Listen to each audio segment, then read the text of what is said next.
السلام علیکم سامعین، 17 جمادی الاولیٰ کی تاریخ شروع ہو چکی ہے، 11 دسمبر ہے۔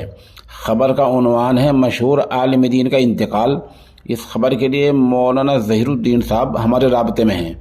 وہ بتا رہے ہیں مشہور عالم دین اور حافظ قرآن، ہزاروں طلباء کے استاد مولانا سلام الدین قاسمی کا تقریباً 40 برس کی عمر میں سڑک حادثے میں انتقال ہو گیا ہے۔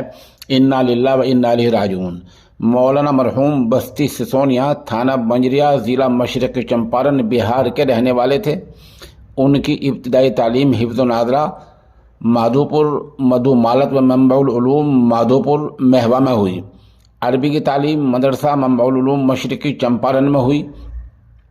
اس کے بعد مدرسہ منبع العلوم خیرآباد اعظم گڑھ یوپی میں تعلیم حاصل کی اور وہاں سے مولویت کا آخر سال پڑھنے کے لیے شاہی مراد آباد اتر پردیش کا رخ کیا۔ وہیں سے 2007 میں فضیلت کی تعلیم مکمل کی۔ شروع میں مدرسہ منبع العلوم مادھوپور مشرقی چمپارن بہار میں 1 سال تک قرآن کریم حفظ پڑھایا۔ اس کے بعد 1 برس تک ممبئی میں امام رہے۔ پھر بحکم الہی مدرسہ فیض اقبال، سسوا صوب پوسٹ بہلول پور، تھانہ کلیان پور، ضلع مشرقی چمپارن بہار آ گئے اور 14 سال سے یہیں وہ مولویت کی کتابیں پڑھاتے رہے۔ یہیں دوران تعلیم ان کا انتقال ہوا۔ انتقال کیسے ہوا یہ بھی سننے کی بات ہے۔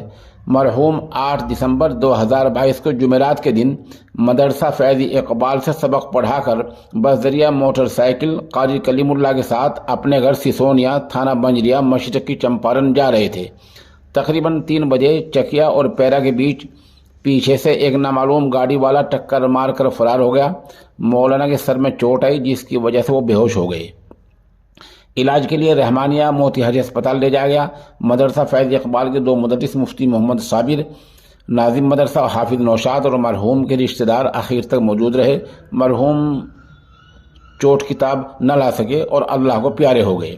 ان کے انتقال پر مدرسہ فیض اقبال سسوا صوب کے تمام مدرسین ذمہ دار جناب عطا اللہ، جناب فخر الدین تاج، مولانا شرف عالم ندوی، مولانا اقبال قاسمی، مولانا محمد ظہیر الدین مظاہری، حافظ نوشاد جامی، ماسٹر حسن رضا، مولوی عبدالستار وغیرہ نے غم کا اظہار کیا ہے اور قرآن کریم پڑھ کر ان کی روح کو ایصال ثواب کیا ہے۔